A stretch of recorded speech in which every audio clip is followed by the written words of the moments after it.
Салам, эмне жаңылык? Салам, бизде жаңылык көп. Таңдағы актуалдуу жана жаңы маалыматтар. Күн сайын 5+1-де. Саясат. Коом. Экономика. Дүйнө жаңылыктары. Маданият. Күн сайын Марал ТВ жана радиосунда 8:00-дө 60 мүнөт түз эфирде. Кутмантаңыздар, мен урматтуу телекөрүүчүлөр жана радио армандар, сиздер 5+1 программасын көрүп тыңдай баштадыңыздар. Аны мен Түмөнбай Абдинабил алып барам, жана мени менен чогуу 4 кесиптешим 1 саат бою маек жүргүзмөкчүбүз.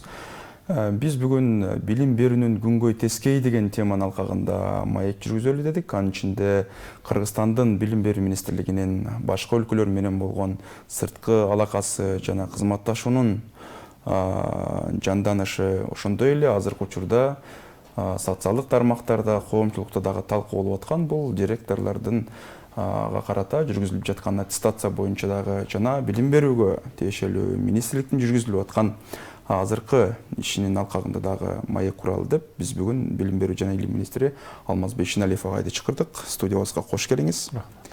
Дегенде мен кесиптештер менен тааныштырып өтөйүн. Бахар Хакимова сизге саясат багытында суроолорду узатат. Теманын алкагындагы. Ал эми Айпери Жумабай кызы экономикага байланышкан маселелер. Ал эми Жазгүл Садырова бул коомчулуктан байланышкан маселелерди сураса, Дастанбек Каримов дүйнөлүк практика боюнча сизге суроолорду даярдады. Биздин форматыбыз 1 мүнөт, бир суроого 2 мүнөттөн ашпаган убакытта жооп берүүгө аракет кылсаңыз, динамикалуу эфир болот деп биз ишенебиз. Эгерде даярмын деген болсоңуз, акырын баштасак болот. Келиңиз, Бахар. Алмаз мырза, сиздин ошол билим берүү тармагын жетектей баштаганыңызга 5 ай болуп калды. Башында бизге берген маегиңизде айттыңыз эле, ошол билим берүү маселелерин 4 адам эле чечет депчи. Ошол оюңуз өзгөрдүбү же жагдай ошол бойдонбу? Бул 5 ай мурун берген маегимден эмес, бул 2-3 жыл мурун берген маегимде айтылган. Бул 4 аял дегеним булар жөнүндө мүнөздөмөлөрүндө айтып бергем. Тилекке каршы ошол 4 аялдын кызыкчылыгынын тегерегинде көп маселелердин, айрыкча эл аралык долбоорлордун Кыргызстанда чечилип жаткан маанилүү маселелер ушул аялдардын тегерегинде жүрөт деп. Кудайга шүгүр, менден мурун иштеп кеткен Раматылык Каныбек Исаков агайыбыздын убагында бул аялдар мүмкүн болушунча жумуштан четтетилиптир. Мен келгенде булар менен күрөшүүгө мындайча айтканда кажет калган жок. Бир канча гана комиссияларда калган экен, аларды дагы мүмкүн болушунча четтеткенге аракет кылдык. Азыр алар дээрлик жок десек болот. Жалпысынан жагдай өзгөрдү да. Өзгөрдү. Менден айтып атпайм, менден мурунку Раматылык агайдын убагында көп нерсе өзгөргөн экен, жакшы болду ошол. Мындайча айтканда күрөшүүгө эме калган жок, кажет. Биринчи суроомду тактоочу суроодан баштайын деп турам. Президент Садыр Жапаровдун Орусияга болгон иш сапарынан кийин анын маалымат катчысы Галина Байтерек Кыргызстанда орус тилдүү 44 мектеп курулат деп маалымат билдирди эле. Ошол боюнча кийинки ал Орусиянын агартуу министрлигинин Кыргызстанга келген сапарында ал мектептердин саны боюнча жалпы айтылган жок да, жалпы азыр орус тилдүү канча мектеп курулайын деп атат? Биз Россия тараптагы кесиптешибиз менен президентибиз Садыр Нуркожоевичтин Россияга болгон иш сапарынан кийин бир күндөн кийин онлайн сүйлөшүү өткөрдүк. Анын негизинде Кыргызстан тарапка Кравцов Сергей Сергеевичти өзүнүн делегациясы менен чакырганбыз.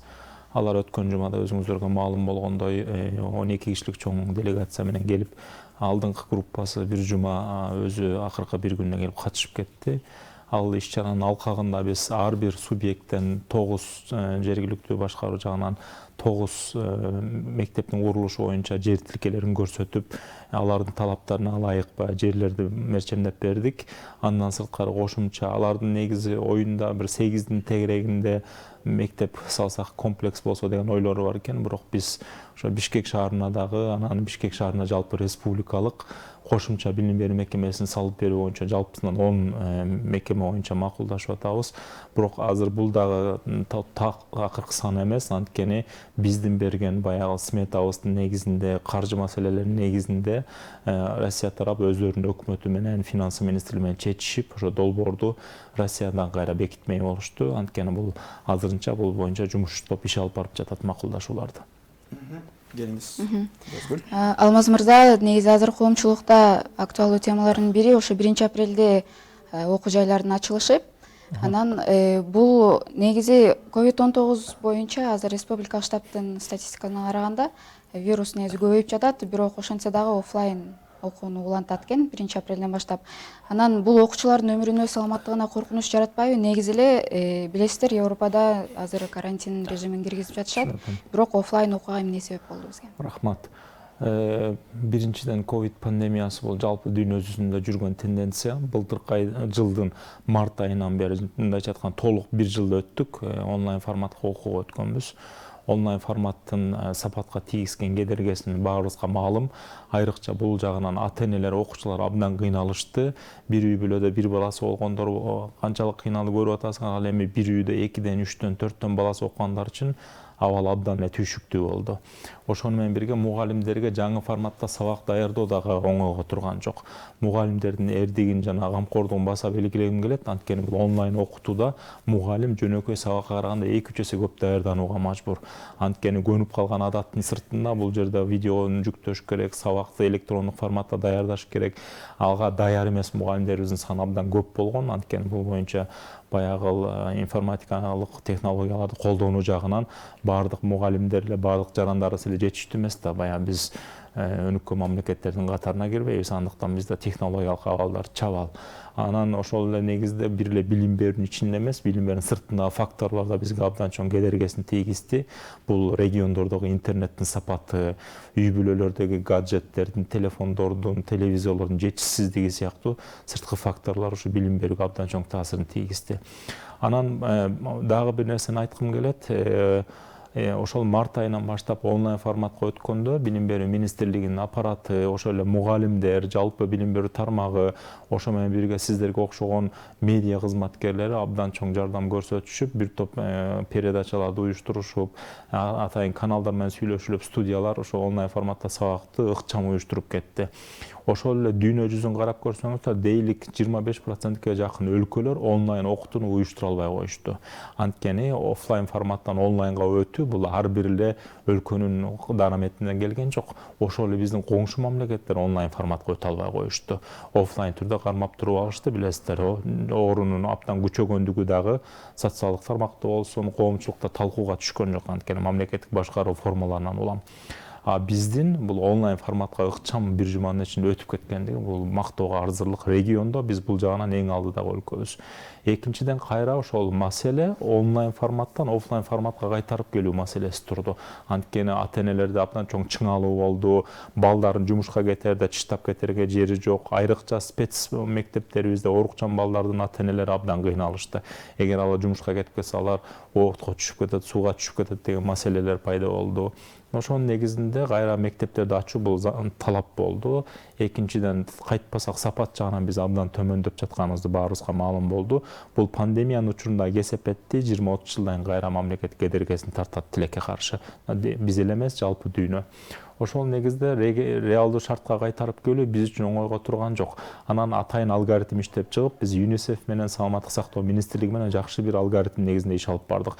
Мындайча айтканда, дароо мектептерди ачып жибербестен, биринчи региондордо карликовый мектептер деп коебуз, кичинекей жайгашкан аз сандагы балдары бар. Анан ошол айылдарда, ошол райондордо оору жок болсо, ошол мектептерди ачып баштадык. Анан ачканда дароо мектептерди толук ачып салбастан, эң маанилүү делген биринчи экзамен тапшыра турган 4-9, 11 класстарды биринчи кайтардык. Анан 2 жума байкап көрүп, жакшы болсо башка класстарды кошуп жүрүп отуруп, мына бүгүнкү күнү ошо 3-чейректин жыйынтыгы менен бардык мектептерди толук кайтарып бүттүк реалдуу шартка. Болгону гана Бишкек шаарында 5-6, 7, 8 жана 10 класстын балдары кайта элек болчу. Азыр биринчи чейректен баштап ача турган болгону ушул Бишкек шаарындагы 5 баскычтагы класстын балдары кайтат.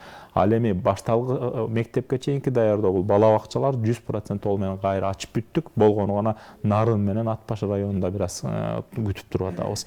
Офлайн форматка өткөрүүдө университеттерде да ушундай алгоритм иштеп жатат. Бүгүнкү күнү болгону акыркы курстун, бүтүрүүчү курстун балдары окуп атышат. Андан сырткары медицина багытында окуган бардык кафедралар толук окуп жатышат. Анткени алар кырдаалга да даяр болуш керек. Эртеңки күнү ушул кесипти аркалай турган бул инсандар азыртадан даярдык деген мааниде.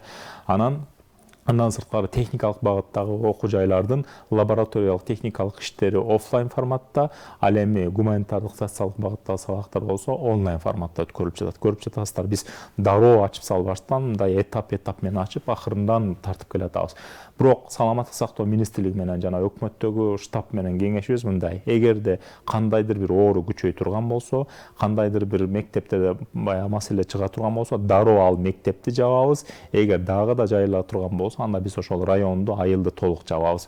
Макулдашуубуз ушундай негизде. Мисалы, 70-мектепте бир ай мурун ушундай окуя болду. Эки окуучудан ковид чыгып, мугалимдерден чыга баштаганда, мисалы, мектепти толук менен жаптык. Ушул сыяктуу подход кылып атабыз. Бир мектептин айынан республикадагы бардык мектептерди жаба турган болсок, анда биз бул ситуациядан 2-3 жылдап чыкпай калышыбыз мүмкүн. Анда элестетип көргүлө, 2-3 жыл сабакка барбаган форматта балдардын психикасы кандай өзгөрөт, ата-энелердин шарты канчалык оорлошот, билим берүүнүн сапаты канчалык түшөт. Ошондуктан муну баягы кеңири түшүндүргүм келди. Коомчулук муну туура кабыл алыш керек. Реалдуу шартка кайтаруу жагынан дагы региондо салыштырмалуу эң жакшы мамлекет көрсөткүч дагы Кыргыз Республикасы. Шуну баса белгилегим келет. Андыктан мугалимдерге, ата-энелерге, жалпы окуучуларга рахмат айтам ушул процессти түшүнүү менен кабыл алгандыктары үчүн. Келиңиз, Дастанбек. Адамдар айтсаңыз, ошол буга чейин билим берүү тармагындагы дүйнөлүк тажрыйбаларды көрүп келген адамсыз. Ошол эле ушундагы Джонс Хопкинс. Анан ошол сырттан караганда Кыргызстандын билим берүү системасын кандай баалайсыз? Жана ушуга эле сиз буга чейин айтып келдиңиз да, Кыргызстанга ошол эл аралык мыкты тажрыйбаларды киргизүү сунушун. Бул боюнча кандай өзгөрүүлөр болду? Рахмат. Биринчиден, Кыргыз Республикасында билим берүү системасы инерттүү энергия менен кетип бараткан мамлекет. Биз Советтер Союзунун убагында жакшы бир фундамент бар болчу. Азыр ошол инерция уланып баратат. Бирок баягы жергиликтүү ар бир деңгээлде мектептердеги жакшы чыгармачыл жамааттын негизинде кээ бир мектептерде абал жакшы. Бирок жалпылап айтып көргөндө Кыргыз Республикасындагы азыркы билим берүүнүн ички стандарттары, ошол эле сапат жагынан болсун, ошол эле ички мазмун жагынан болсун, биз кичине дүйнөдөн артта калып баратабыз. Анткени бизде эмне деп коет, биздин азыркы окутуп жаткан билимибиз дүйнөдөгү замандын талаптарына жооп бербейт. Ошол алып жаткан көндүмдөр келечекке карай багытталган эмес. Бизде жазылган документтер башка, аны окутуп жаткан мугалимдердин деңгээли башка болуп жатат. Документтер болсо билесиздер, долбоорлордун негизинде жазылып кеткен дагы, аларда баягы натыйжага багытталып, результатка багытталган баягы концепциялар жазылган. Бирок аны уюштуруу жагынан биз мугалимдерибизди кайра даярдаган эмеспиз да. Даярдоо жүрүп жатат, бирок бул комплекстүү эмес. Анан ошол багытта биз эмне кылышыбыз керек болуп жатат? Биринчиден, биз берип жаткан билимибиз эмгек рыногуна, ошол эле учурда базар экономикасына жооп берген шайкеш болуш керек. Экономика менен билим берүү жана илим тармагы, мындайча айтканда, экөө параллелдүү түрдө бири-бири менен айкалышып жүрбөсө, анда биз артта калып кетебиз. Керек болсо билим берүү жана илим тармагы башка багыттарга караганда 10 жыл, 15 жыл алдыга кадам ташташ керек. Анткени өлкөгө багыт бере турган, өлкөнү локомотив катары сүйрөй турган тармак бул билим берүү жана илим. Бүгүнкү берип жаткан билим бүгүн актуалдуу. Ал эми эртең 10 жылдан кийин, 15 жылдан кийин, 20 жылдан кийин ушул бүгүнкүнү биз окутуп жаткан балдар өздөрү жашай турган, иштей турган доордо кандай көндүмдөр, кандай маалыматтар, кандай билим керек болот, биз ошого карап жасашыбыз керек. Андыктан бул багытта биз азыр болгон стандарттарыбызды, базистик окуу пландарыбызды, программаларыбыздын өзгөртүүлөрүн киргизип жатабыз. Буюрса сентябрдын 1-ине карата бир топ мамлекеттик документтерибиз даяр болот. Буларда биз жаңыча дүйнөлүк көндүмдөрдү жана дүйнөлүк баягы трендтерди эске алуу менен жаңыча багытта жазылып жатат. Бул бир-эки гана мисал айтып кетейин, бул чоң процесс болгондуктан убактыңарды албайын. Биринчиден мисалы, биз билим берүүдө орто мектептерде STEAM деп коет, азыр дүйнөдө актуалдуу болуп атат. Science, Technology, Engineering, Art and Mathematics деп баягы табигый илимдерге, технологияларга, андан кийин инженерия жагына, искусство жагына жана математика жагына басым жасайлы деп жатабыз. Анткени биз окутуп жаткан балдар бүгүнкү күнү Кыргызстандын гана эмгек рыногунда иштейт деген сөз жок. Бүгүнкү күнү дүйнө жүзүндө бардык мамлекеттер даярдап жаткан атуулун дүйнөдө конкуренттүү, дүйнөнүн бардык жеринде иштеп кете ала турган көп кырдуу адамды тарбиялоонун багыт коюп жатышат. Биз дагы ошол багытка өтөлү деп жатабыз. Эгер биз башка мамлекеттерде биздин бүтүрүүчүлөрүбүз, окуучуларыбыз кыйналбай иштеп кетсин жана Кыргызстан башка мамлекеттер менен баары бир эртең чек араларын ачып баягы глобалдуу алкакта иш алып барат дей турган болсок, анда биздин балдар жана мен белгилеп өткөн баягы предметтер боюнча абдан басым жасашыбыз керек. Анткени мисалы кыргыз тил, кыргыз адабият, манасоведениябыз биздин, орус тилибиз мисалы да, андан адабиятыбыз, тарыхыбыз, өзүбүздүн географиябыз, булар биздин ички локалдуу биздин баалуулуктарыбыз. Биз муну менен биз өзүбүздү калыптандыруу үчүн абдан баягы эбегейи зор тармак. Бирок биз чет мамлекеттерде иш алып баруу үчүн баягы окуучулар боло турган болсо, анда жана жогоруда белгилеген математика дүйнөнүн бардык жеринде бирдей, турар технология бардык жерде бирдей, табигый илимдер бардык жерде бирдей, фотосинтез бизде фотосинтез болсо, Индияда фотосинтез дегендейчи. Ошондуктан биз ошол багыттарга дагы мындайча айтканда өзгөчө көңүл буруп, бир айкалыштыруу менен жаңыча ыкмаларды иштеп атабыз. Түшүнүктүү. Мүмкүн болсо регламент сактоого чакырам сизди, себеби биздин суроолорубуз аябай көп. Бизде социалдык тармактан дагы келгендер суроолорго бир аз токтолуп өтөйүн.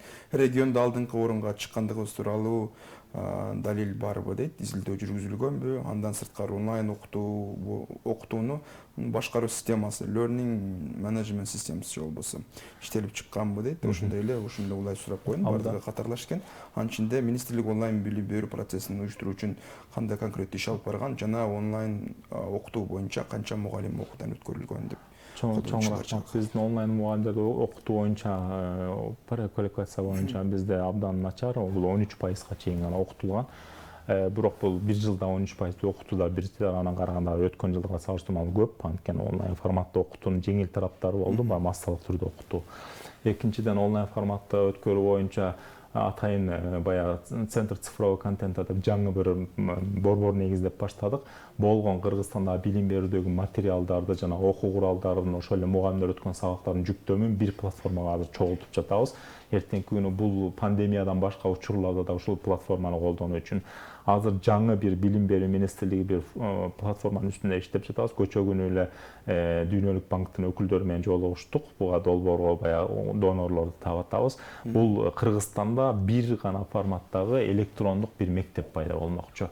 Ал электрондук мектеп 6 негизги багытта иш алып барат. Биринчиси, эртеңки күнү эгер ушундай пандемия учуру каттала турган болсо, анда ушул бир электрондук мектеп менен жалпы мазмунду камсыз буюрса. Экинчиси, бул мектеп менен биз чет мамлекетке кетип жаткан мигранттардын балдары чейректин ортосунда, жылдын ортосунда кетип жатышат да. Ошол учурда мектептерин ошол мектепке которуп коюп кетишет дагы, сабактарын жылын ошол мектептен бүтүрүп алууга мүмкүнчүлүк беребиз.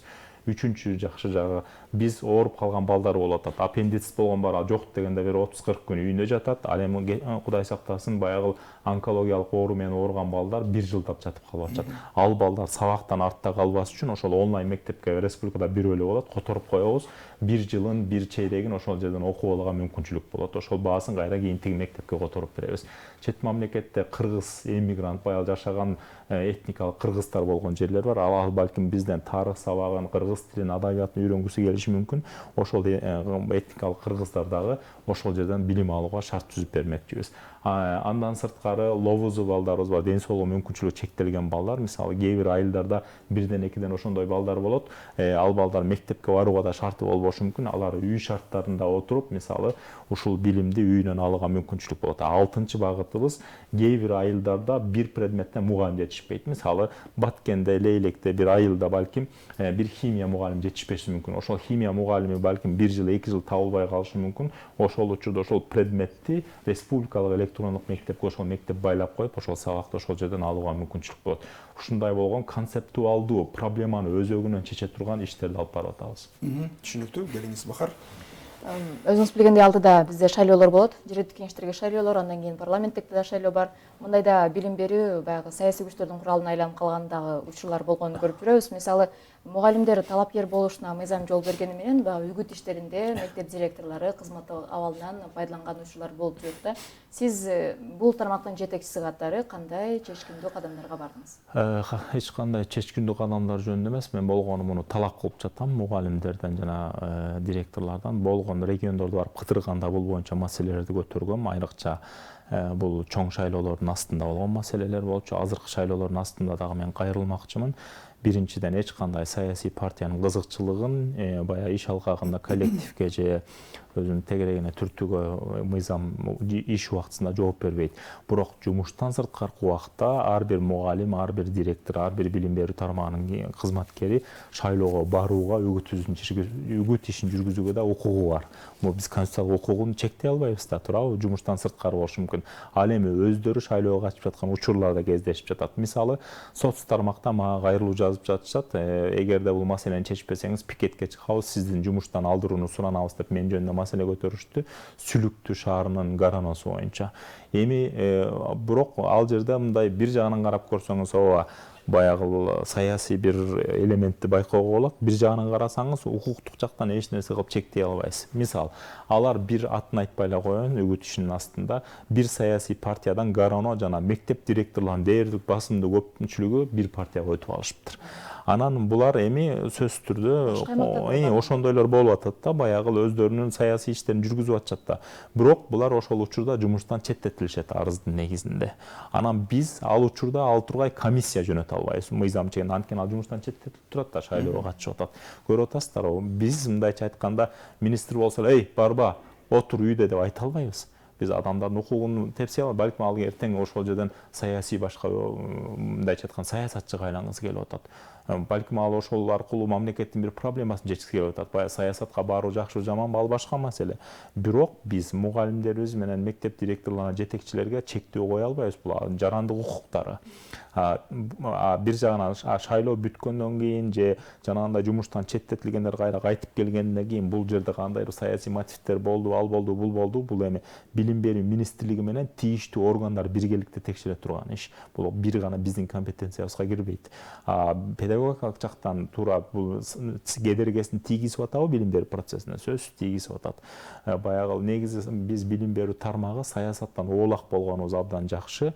Бирок президенттик шайлоолордо байкадыңыздар, билим берүү тармагына баягы дарегине сын пикирлер Кудайга шүгүр айтылган жок дээрлик. Анткени бизде админ ресурс колдонуп бир жерге чогултуп студенттерди үгүттөп, алардын паспортторун жыйнап бир да факт катталган жок, көрүп атасыздар.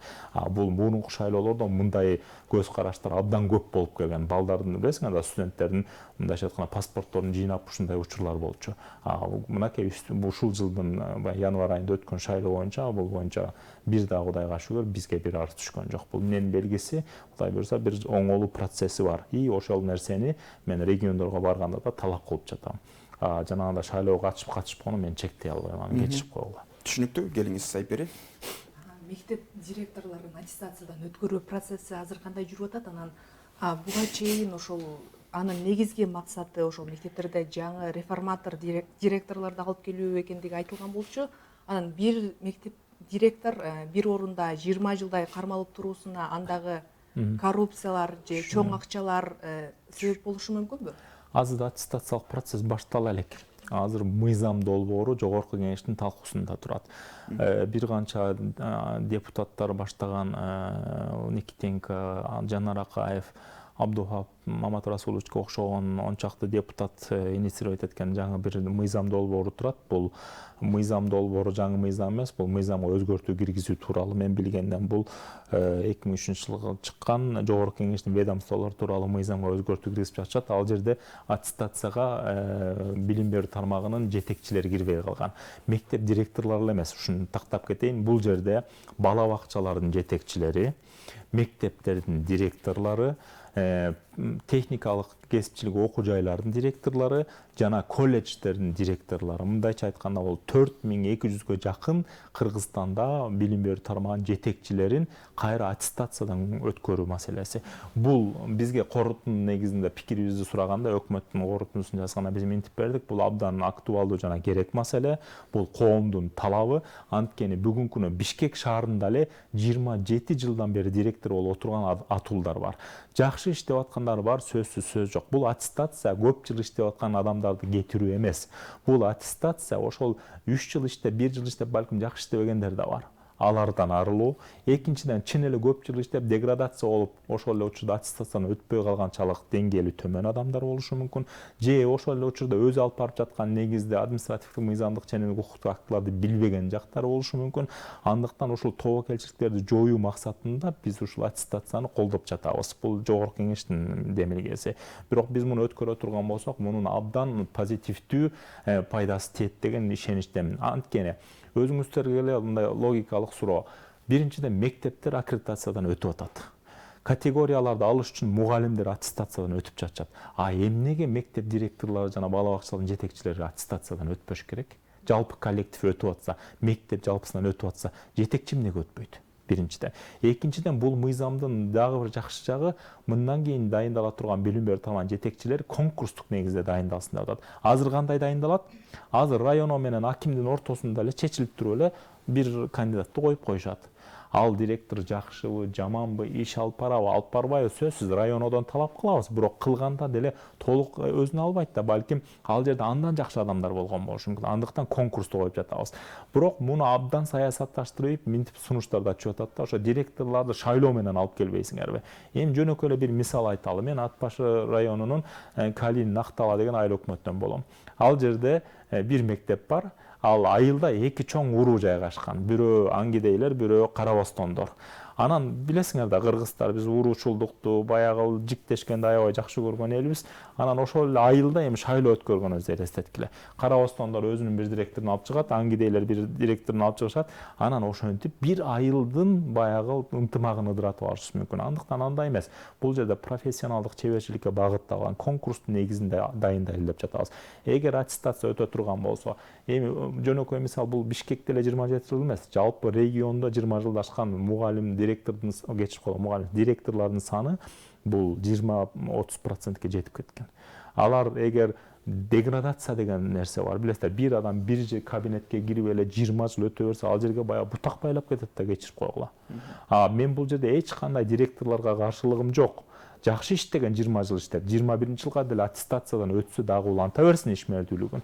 Бирок маселе эмне болуп жатат? Бир мындай электен өтүп алуу заман талап болуп жатат. Эгерде анчалык өздөрүнө жакшы ишенип атса, анда эмнеге бул аттестацияга коомдо каршылык болуп жатат? Көрүп атасыздар, мына айрыкча мектеп директорлорунан, уюшкан топтордон, айрыкча Бишкек шаарында белгилүү топтордун директорлору уюшуп алып, бул боюнча менин угушумда баягы фактыларды азыр чыгаруу кыйын болуп жатат, бирок жүрүп жаткан имиштерге ылайык баягы акча чогултуп, министрликке каршы бул саясат жасап жатышат. Ал эмес, эң жогорку деңгээлдеги чиновниктерге чейин чыгышып, ушул мыйзамга жолтоо болгонго аракет кылып жатышат. Эмнеге? Анткени эч ким өзүнүн майталкан жеринен ажырагысы келбейт. Бишкекте ата-энелердин фондунан чогултулган акчалардан булардын чоң үлүштөрү бар директорлордун. Мындан эч ким кол жууп калгысы келбейт. Бүгүнкү күнү мектеп директору болуш Бишкекте кээ бир маанилүү мектептерде бүгүн аким болгондон жакшы, бүгүн мэр болгондон жакшы болгон майталкан жерлер бар.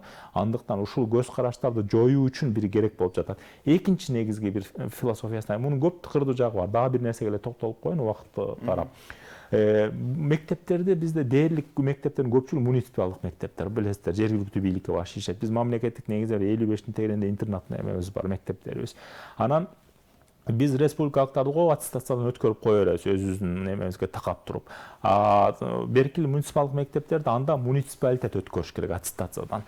Биз бул жерде бирдиктүү министрлик өткөрсүн деп талап коюп атабыз. Анткени билим берүүнүн саясатын билим берүү жана илим министрлиги жүргүзөт. Эми өзүңөргө суроо, ар бириңер бирден райондон, бирден айылдан келдиңер. Ошол айылдын айыл өкмөтү мектеп директорунун аттестациядан өткөргөнгө компетенциясы жетеби? Айыл өкмөттөрүндө бүгүнкү күн шайланып келгендердин керек болсо дипломдору жок. Кантип мектеп директорун аттестациядан өткөрүшөт? Жумуш берүүчү катары. Көрүп атасыздар, ошондуктан мамлекеттик бир түрдүү аттестация саясаты керек болуп жатат. Рахмат. Түшүнүктүү. Келиңиз Жазгүлгө келели. Коомдук маселелерге. Коомдук маселелердин бири бул ушу мектептердеги акча чогултуу маселеси да. Негизи ата-энелер нааразы болуп, ушу негизи эле көп убакытта ушу чечилбеген көйгөйлөрдүн бири. Анан сиз негизи көп министрлер негизи эле жое албай койду, бирок сиз ушу министр катары бул маселеге кандай карайсыз жана кандай иш-чаралар көрүлөт? Жана ушул эле улай, мисалы аттестация менен муну толугу менен жоюлуп калат дегенге негиз барбы? Себеби экинчиден мектептин да азыркы учурда бюджеттин караганда муктаждык бар да. Бул экөө эки башка маселе менин оюмча. Ата-энелерден чогултулуп жаткан акча жөнүндө мындай айткым келет. Бизде мамлекетте 26%га жакыны билим берүү тармагына жумшалат. Республикалык бюджет. Бирок элдер ойлошот, чоң бюджет 26% эмес. Бул Кыргызстандын кичинекей бюджетинин 26% деп көңүлүңөрдү бурайын да. Бул Кыргызстанда жалпы билим берүү мекемесинин бюджети Казакстандагы бир эле Назарбаев университетинин 40%-на барабарбыз. Ошондо Назарбаев университетинин 2,5-нын бюджети Кыргызстандын жалпы 4300 мекемесинин бюджети менен барабар. Бул биринчиден ичтик үйгүзөрлүк бир сумма. Ошол эле региондору менен салыштырып атабыз. Экинчиден айта кетчү маселе билим берүү тармагында бөлүнүп жаткан акчанын 86% бул эмгек айлык акыга бөлүнөт. 10%га жакыны бул жанагы хост товарларга, керектөөчү буюмдарыбызга, жана чыгымдарыбызга кетет. Анан өнүгүүгө деп акча бөлүнбөйт. А билим берүү жана илим тармагына өнүгүү үчүн акча бөлүнбөсө, бул тармак өзүн сүйрөп кетүүгө күчү жетпейт.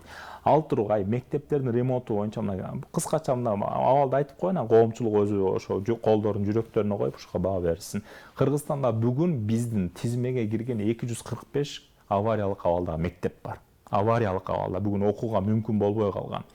400 объектибиз бүгүнкү капиталдык оңдоп түздөөгө муктаж. Жаан агып атат, суу агып атат, ар кай жагында бир маселе бар. Паровой жарылган анткен Советтер Союзунун убагындагы объекттердин баары эскире баштады.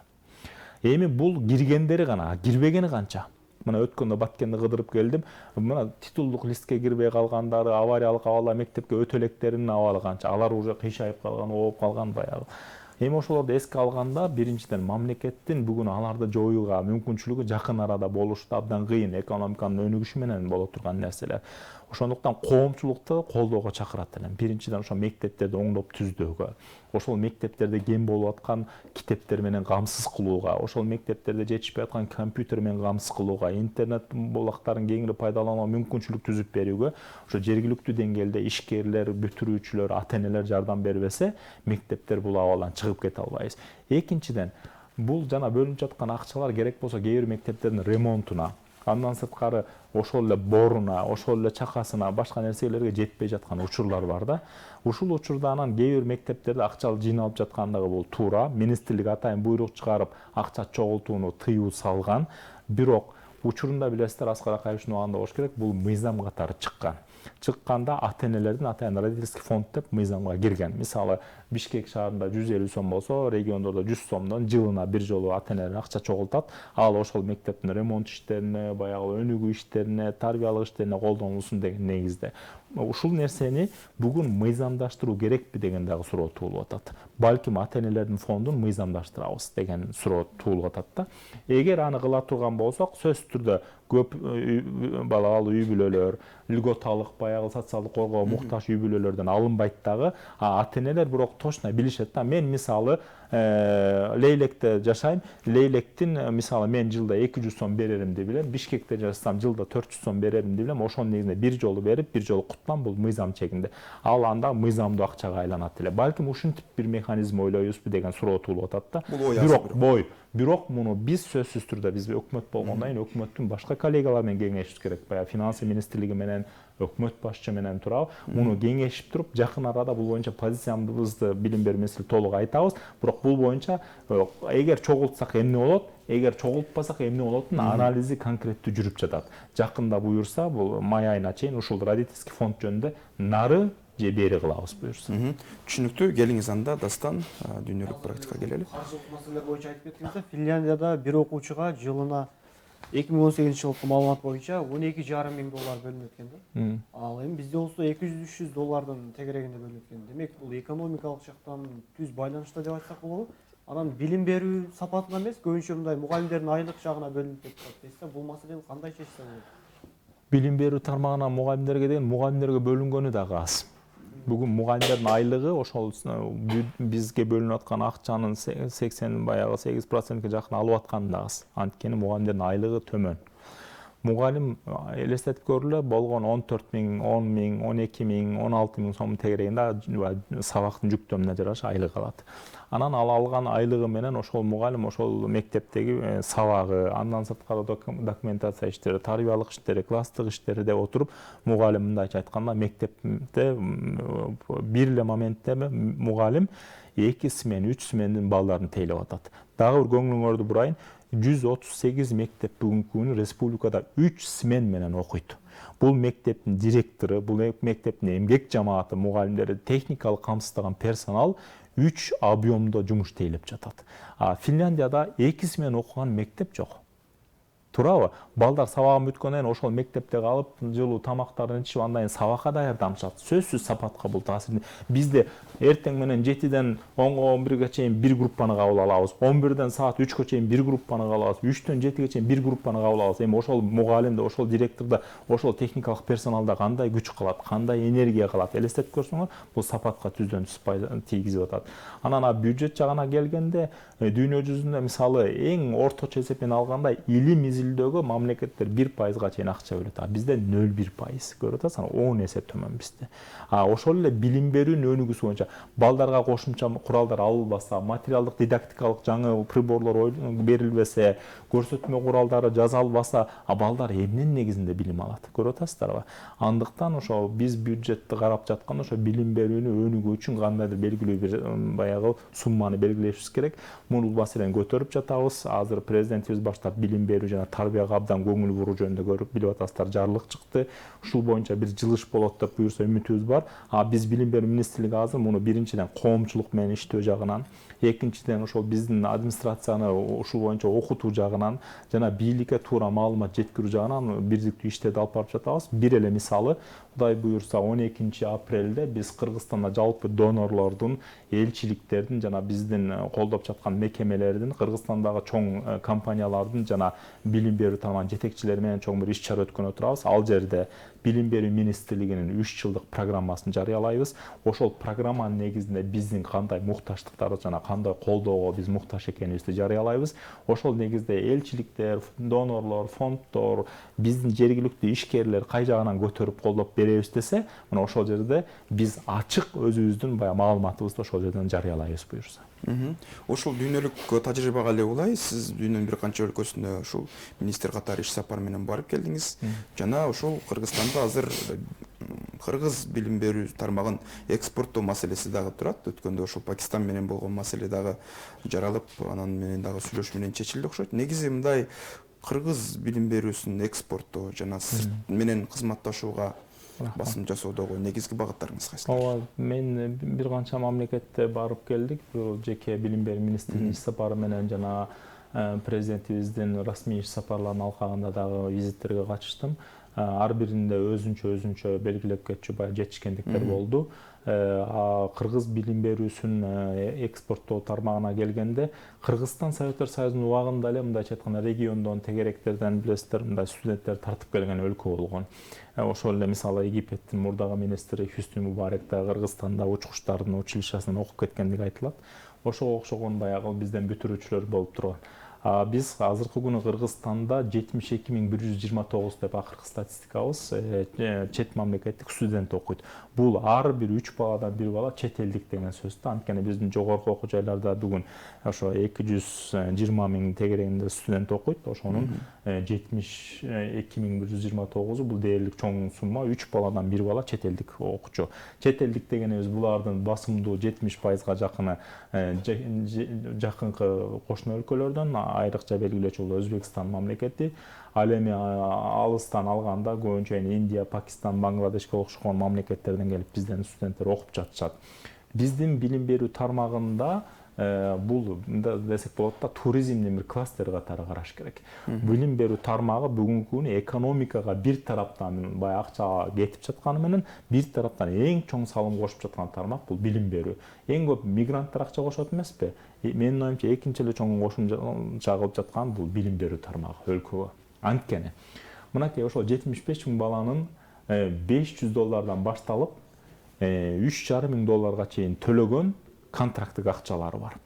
Ар бир студент абалына жараша $200 менен $500 тегерегинде айда акча жейт Кыргызстанда.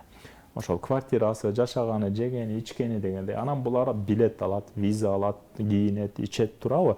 Ошонун баары Кыргызстанда эсептеп көрсөңүз, булар дээрлик, мындайча айтканда, чоң сумманы түзө турган. Биз азыр болжолду эсебин айтып койсом жаңылышып калышы мүмкүн, бирок абдан эбегейс чоң акча айланат бул жакта. Бул экономикага да пайда. Ошонун негизинде мына биз Пакистанда жаралган көйгөйдөн улам азыр жогорку окуу жайлардын сапатын көтөрүү боюнча бир топ иштерди алып барып атабыз. Ошол лабораторияларды талап кылып атабыз, клиникалык базаларын талап кыла баштадык, ача башташты мынакей. Бүгүнкү күнү билим берүүнүн стандарттары жөнүндө бир канча өзгөрүүлөргө ара баштадык. Окутуунун сапаты жөнүндө маселелер көтөрүлө баштады. Бүгүн жогорку окуу жайлар бир эле Кыргызстандан эмес, чет мамлекеттен англис тилдүү мугалимдер тарта башташты. Мына учурдун талабы экен да. Ошонун негизинде билим берүү тармагында мындай жандануу бар жогорку окуу жайларда буюрса. Ал эми бир эле мисалы Өзбекстан Республикасынан бизде 35 000 чет элдик окуучу окуйт. Мунун баарысы эмнени билдирет? Демек, бизде потенциал бар. Бир аз сапаттуу көтөрүү менен Кыргызстан ушул жок дегенде региондо билим берүүнүн чордонуна айланууга мүмкүнчүлүктөрүбүз бар. Түшүнүктүү, келиңиз. Негизи бардык эле тармакты реформа кылууда бул саясий эрк дагы чоң ролду ойнойт. Ошол эле учурда билим берүү тармагында тамырлашып кеткен, кадимки көрүнүшкө айланып калган, көнүмүш болуп калган көйгөйлөр көп да. Сиздин саясий эркиңиз жетип жатабы? Же бир кандайдыр бир тоскоолдуктар дагы кездешип атабы? Саясий эрк баягы үйдөгү эсеп базарга туура келбейт, чак келбейт дегендей болуп атат да. Баягы үйдөн жакшы эле ойлонуп чыгасың, жумушка келсең эле интригалар менен деградациялык көрүнүштөр, анан коомдогу талкуулар тигилер болуп отуруп эле уже түшкө чейин эле деморализация болосуң да. Бул эмне деген келет? Мисалы, аттестация маселесин көтөргөнүбүздө мектеп директорлору жана жетекчилер жөнүндө кызык жери ошо коомчулукта атайын активисттер чыгышып, ушуну провокация кылып атышат да. Эмнеге мектеп директорлорун аттестациялайт? Булар мамлекеттик кызматкер эмес да. Андан кийин булар эмне деп коет? Министрдин компетенттүүлүгү жетпей жатат. Директорлорду баалабай эле сапатты көтөрүп койсо болбойбу? Анда эмнеге өздөрү ошондо иштеп турганы көтөрүп коюшкан жок деген да суроо чыгат да. Анан ошентип эле, бирок ошол провокация кылып аткан адамдарды карап көрсөңүздөр, булардын максаты билим берүүнү оңдоо эмес. Же булар коомдо болуп аткан бир проблеманы ачыкка алып чыгыш эмес. Булардын ою билим берүү министрлигинде кандайдыр бир булардын бир эмелери бар да, пайда алып келчү жактары. Ошол нерселерди бууп тургандыгы үчүн алар ошону соодалаш үчүн атайын ушундай провокациялар жасап атышат да. Мен минтип тийише койсом, министр тиягынан уруксат берет, мен буга кирем, тиге катышам, бул комиссияда болом деген түшүнүктөрдү жедеп ушинтип кечирип койгула коомдо паразит болуп алган, мындайча айтканда, адамдар бар. Ошолор ушунчалык билим берүүгө мешайт этишет. Атын атасаң жаман, атабасаң бир жагынан жаман. Укукту да бузбашыбыз керек да. Бирок биз тийиштүү мекемелерге булар жөнүндө справка берип жатабыз, бир карап көргүлөчү, суранычы ушу келип алып, министрликте иштегенсип, министрликти аралап жүрүшөт. Биздин эле бир баягы адисибиз дейт, специалист дейт, министрликте жашап алышкан. Келип алып, эртеден кечке чейин ошол жерде маселе көтөрүп, кыйкырып өкүрүп талаптарын талашышат. Аны кагаз түрүндө жаз, кайра биз жооп берели. Жакпаса кел айт. Бизде болбой атса жогорку инстанцияга кайрыл, туурабы? Өкмөткө айт, андан жогорусуна айт дегендей. Анан ушинтип туруп алып эле же бизди иштетпей, ушундай болгон тилекке каршы мындай көз карашы тайкы, келечекти ойлогон адамдар да көп болуп жатат. Бирок Кудай буйрса булар тоскоол эмес. Буларды эми ашабыз, жеңебиз, ага саясий эркибиз жетет. Биз ошону жазайбыз деп келдик ушул жумушка. Кудай буйрса аларды баягы бир жагынан угуп, жарым күн настроениябыз бузулганы менен позитивдүү жактары да көп билим берүү тармагында. Ошол окуучуларыбыздын арасынан чыгып аткан ийгиликтер, ошол мугалимдерибиздин жасап жаткан позитивдүү иштери, ошол коомчулукта билим берүүнү кабыл алып жаткан азыркы күнү мен ойлойм билим берүү тармагы жөнүндө 90% элдин ниет пейили түз. 10% балким нааразы болушу мүмкүн. Ошонун үчүн 0,1% гана адам бар ушундай чагымчылдык кылып аткан. Бул мисалы оптимизация маселесине байланыштуу ушул келип чыгып атат да. Мисалы башталгыч кесипчилик окуу жайларды жетектеген агенттик жоюлуп, ал агенттиктин ордуна министрликтин ичинде бир управление, башкармалык түзүлүп жатат. Ал жерде эч бир нерсе болгону гана административдик структура өзгөрүп жатат. Бирок мектептердин ошол эле кесипчилик окуу жайлардын имараттары, окуу процесси, алардын бюджети, алардын эч бир нерсесине тийбейбиз. Алар кандай нукта келсе, тескерисинче өнүктүрүп, кайра кошумчалап, кайра алардын санын көбөйткөнгө кызыктарбыз биз министрлик. Алар эми өздөрүнчө эле калып, биз агенттик бойдон калгыбыз келет деп мына соц тармакта маселе көтөрүп жатышат. Алардын максаты агенттикте калуу менен эмнени кылуу болуп жатат? Ал жердеги чоң айланып жаткан акчалар бар. Булардан кол жууп калып жатышат. Ошондуктан булар бизге каршы келип жатат. Ал эми башкармалык кылып, бир алкакта баягы система алып баруу жөнүндө бирөөнүн да ою жок да.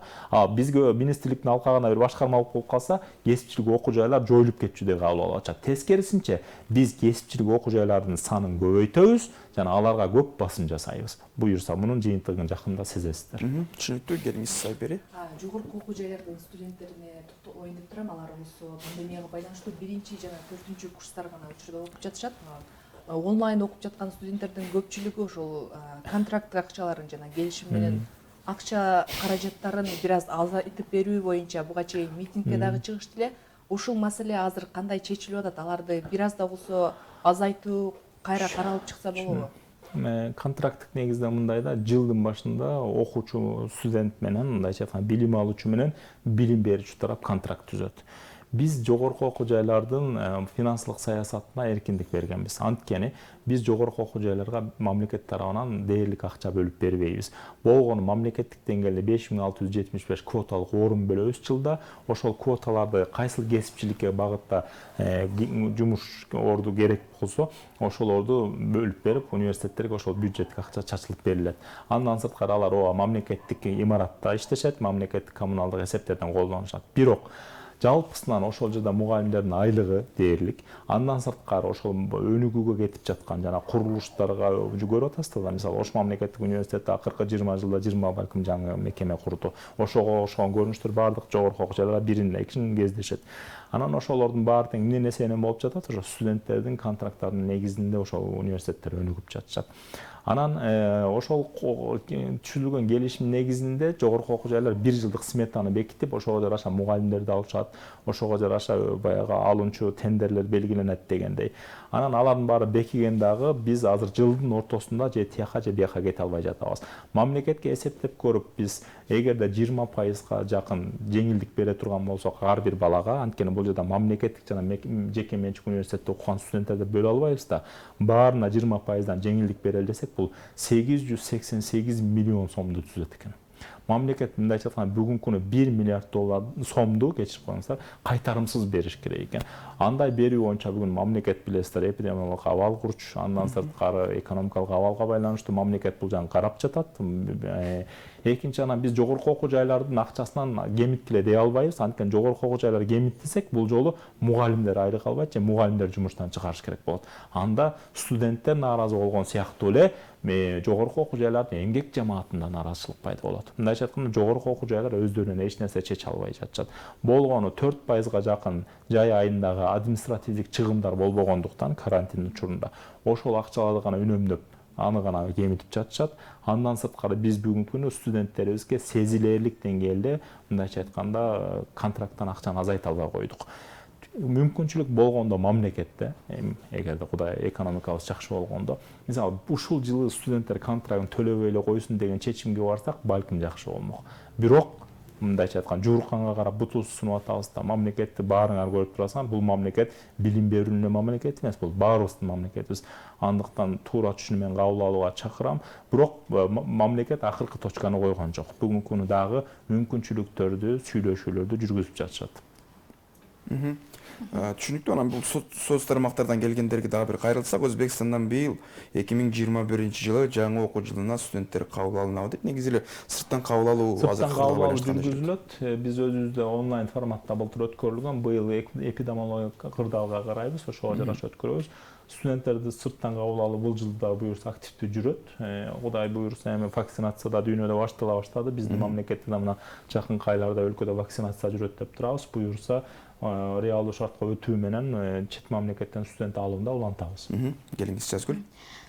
Жаш мугалимдерди, мыкты кадрларды Кыргызстанда алып калуу үчүн министрлик кандай чараларды көрөт? Себеби дегенде мыкты кадрлар чет өлкөгө кетип жатышат. Анан мындан улам кадрлардын жетишсиздиги дагы келет да. Анан балким мугалимди ротациялоо жолу аркылуу чечсе болобу? Биз мугалимди ротациялаганда баягы 8 сомдон айлыктан 8 сом айлык эле кайра ротация кылабыз да, эч нерсе өзгөрбөйт да. Баягы бир жерде айлык жогору болуп, бир жерде аз болуп аткан жери жок да. Бардык жерде акча мамлекеттик сетка белгиленген, ошо менен төлөйбүз. Мисалы, жакшы мугалимдерди алып калуу үчүн биз жергиликтүү бийлик буга абдан көңүл буруш керек. Буга билим берүү министрлигине караганда, мисалы жергиликтүү бийлик өздөрүнө жакшы мугалимдер тартуу үчүн үй менен камсыз кылуу, аларга коммуналдык чыгымдарын жаап берүү жагынан, аларга кандайдыр бир стипендияларды чегерүү, премияларды кошуу менен биз мисалы билим берүү министрлиги премия анымын кошо албайбыз. Бизде белгиленген бюджет гана бар. Ошол нерсени ошон үчүн жергиликтүү деңгээлде муну жакын арада болбосо дагы муну келечекте перспективада көрөсүздөр, райондор өздөрү жакшы мугалимдер тартуу үчүн буюрса бюджет толо баштаганда талаш башталат. Мисалы экономикалык деңгээли баягы дүйнөдө чоң гигант Индия чоң мамлекет, бирок баягы эли жакыр жашайт эмеспи. Ошол жерде жакшы директорду бири-биринен жана футболисттерди трансфер кылгандай кылып соодалашат экен да, бир директордун баасы, бир айлыгы $10,000 чейин көтөрүлүп кетет экен айда. Неге? Анткени ошол директор балган мектебин гүлдөтөт. Мындайча айтканда абдан креативдүү, чыгармачыл лидер директорлор болот экен. Мектеп гүлдөйт, билим берүүгө түз таасирин тийгизет. Ошондой директорлорду алыш үчүн кадимкидей ставка болот экен да, баягы региондордун ортосунда. Бизде да ошондой кырдаал баягы конкуренттүүлүк келип чыкса эртең түзүлөт болуш керек. Бирок жалпы бүгүнкү күнү аларды сактап калуу боюнча тилекке каршы баягы абал оор. Азыркы учурда мамлекет угуп жатасыздар, өкмөттүн кайсы тармактар биринчи айлыктары көбөлө тургандыгын айтып башташты. Буюрса перспективада мугалимдердин да айлыгы бар. Бирок көтөрүлгөндө баягы сезилерлик 3-5 эсе көтөрүлүп кетеби дегенден алысмын. Бирок баягы өзүбүздүн эме менен бир аз кошулуп да көтөрүлүү боюнча иш аракеттер жүрүп жатат. Бизге алып калуу жагынан тилекке каршы абдан баягы начар. Жогорку окуу жайларда бул тармакта ийгиликтүү бирок тараптар бар. Мисалы, кээ бир жогорку окуу жайлар өздөрүнүн мугалимдерине жанагы жакшы акча түшкөн вуздар айлыкты көбөйтүп беришкен. Бүгүнкү күнү мисалы салыштырмалуу жогорку окуу жайларында айлыктары өзгөчө да. Мисалы, бир кандидат наук, доктор наук Ош мамлекеттик университетинде $500-700 тегерегинде айлык алышы мүмкүн. Ошол Арабаев университетинде мисалы бир кандидат наук, доктор наукка айда 7,000-10,000 сомдон кошумча премия берилет да. Ушул нерселер сиз айткандай саясат үчүн жакшы болгон. Бирок ушул жалпы мамлекеттик деңгээлде жүрбөй жаткандыгы кейиштүү болуп атат да. Түшүнүктүү, келиңиз Тастанбек. Ушул мектеп окуучуларынын билим сапатын эл аралык деңгээлде аныктоо көп жылдан бери өтпөй келет да. Анан жакында эле белгилүү болду, ошо PISA изилдөөсүнө ушул Орусия менен бирге кызматташып өткөрөт деген. Орусия менен эмес. Бул Орусия менен кызматташа турган маселелерибиздин бир жагы гана бул PISA тармагы. PISAга биз орустар келерден мурун эле даярданып баштаганбыз. Мен министр болуп келгенде бир айдан кийин PISAга даярдануу боюнча чоң бир алкактуу иш-чаралардын картасын иштеп чыктык. Мунун негизинде бул PISAга даярдануу биз эл аралык сынактан өтүү, өзүбүздүн ордубузду көрүү эмес. Биз PISAга даярдануу менен ошо билим берүү тармагында көйгөйлөрдү чечип кетишибиз керек. Мындайча айтканда бул концептуалдуу реформа жасаш үчүн бизге бир жакшы рычаг да. Бул PISAны шылтоолоп, ошонун шылтоосу менен биз билим берүүдө бир топ маселелерди чечип алышыбыз керек. PISAда ошонун негизинде деңгээлибизди көрөбүз. Быйыл 4-класста окуп жаткан балдар 2025-жылы пандемияга байланыштуу бир жыл жылдырылды. Буюрса биз сынакка киребиз. Ошондо ушул балдарыбыз 9-класска жеткен болот. Ошол маалда негизи 3 багытта булар эл аралык сынакка катышат. 2025 жылдан басым жасала турган багыты бул табигый илимдерге багытталат. Ошол негизде бизде жана STEM деп бекер киргизип аткан жокпуз да. Анан ошол экзамен PISA эл аралык сынактын негизинде анан биз эмнелерди алып барабыз, ошо билим берүүдөгү өзгөрүүлөр менен биргеликте башка дагы сынактарга даярдануу үчүн базаны түзүп жатабыз. Бул боюнча азыр Perl'ге окшогон, Teams'ке окшогон сынактарды дагы балким өлкөгө алып келүү керек. Анткени канчалык биз өзүбүздүн жыйынтыгыбызды баалап турсак, өзүбүздүн ордубузду көрүп стимул болот го деген ойдобуз. Буюрса 25-жылга карата мамлекеттик деңгээлде иштер башталды. Ушул эле тактап сурагым келгени улап, сиз ушул билим берүү министрлигине келгенден кийин эл аралык мамилелерге же дүйнөлүк башка мекемелер менен, балким мамлекеттер менен кызматташууга басым жасап жаткандайсыз. Анан мындагы негизги сиздин күтүүлөрүңүз кандай жана биз азыркы учурдагы жол кошуулардан буга чейинкилеринен эмне алдык десек болот? Рахмат. Ооба, мен көбүнчө чет мамлекеттерде иштеп калган үчүн балким чет мамлекеттер менен иштешүүгө абдан маани берип жатам. Анткени биз мамлекетте көп нерселерди өзгөртүүдө жана жаңы багыттарга алууда биз эл аралык дүйнөлүк тажрыйбаларды пайдаланышыбыз керек. Бул негизде биринчи иш сапарым бул Эмираттарга болду. Баягы биз деле биринчи эле жакшы билим берип аткан жактарга эмнеге барбайт деген коомчулукта суроо болушу мүмкүн, бирок баягы биз мамлекеттик кызматкер болгондуктан ошол мамлекеттерден чакырууларга жараша да барабыз да. Мисалы, эмнеге бул Сингапур менен Эстонияга барбай, Эмиратка барбалы деши мүмкүн да турабы. Ал баягы мамлекеттердин ортосунда сүйлөшүү, дипломатиялык макулдашуулардын натыйжасында келет да.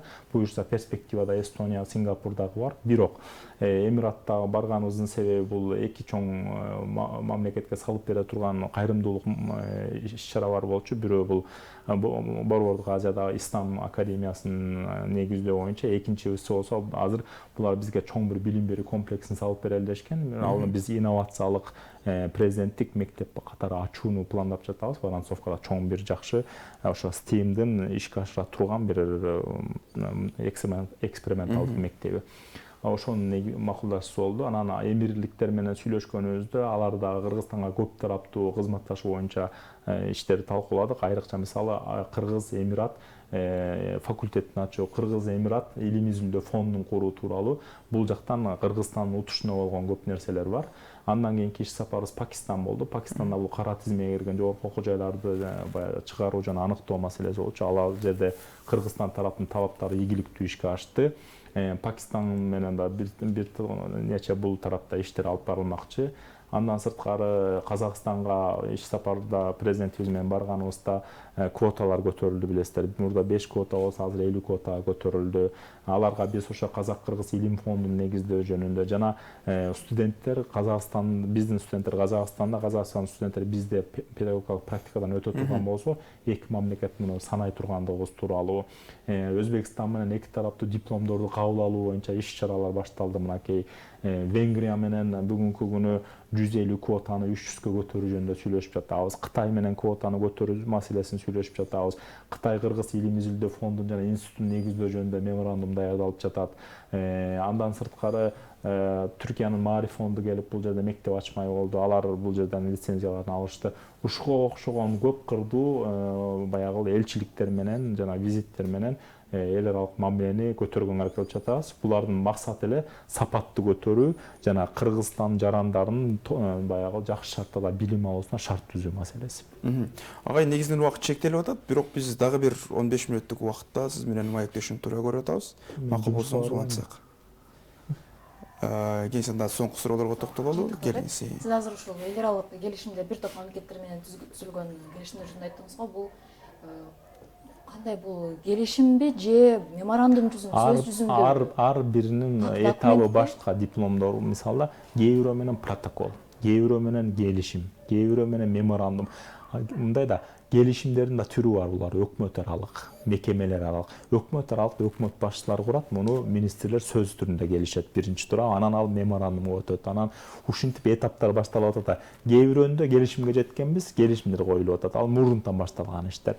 Жаңы башталып аткан иштер бүгүн сөз, меморандум, протокол ушинтип анан кетип атабыз да. Ошонун негизинде ишке ашат. Бирок баардык башталган нерселер мамлекетте улантмалуулук принциби бар да.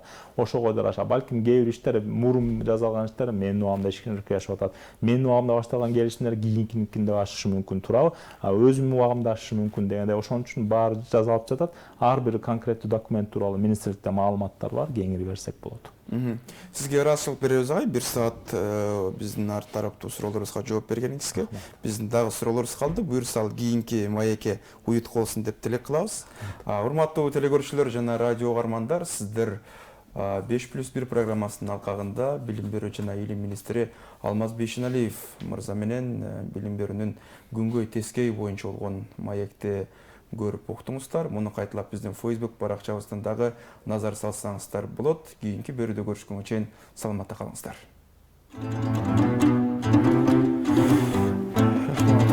сүрөткө тартып алып студиясына тартып калсак. Салам, эмне жаңылык? Салам, бизде жаңылык көп. Таңдағы актуалдуу жана жаңы маалыматтар. Күн сайын 5+1-де. Саясат, Коом. экономика, Дүйнө жаңылыктары. Маданият. Күн сайын Марал ТВ жана радиосунда 8:00-дө 60 мүнөт түз эфирде.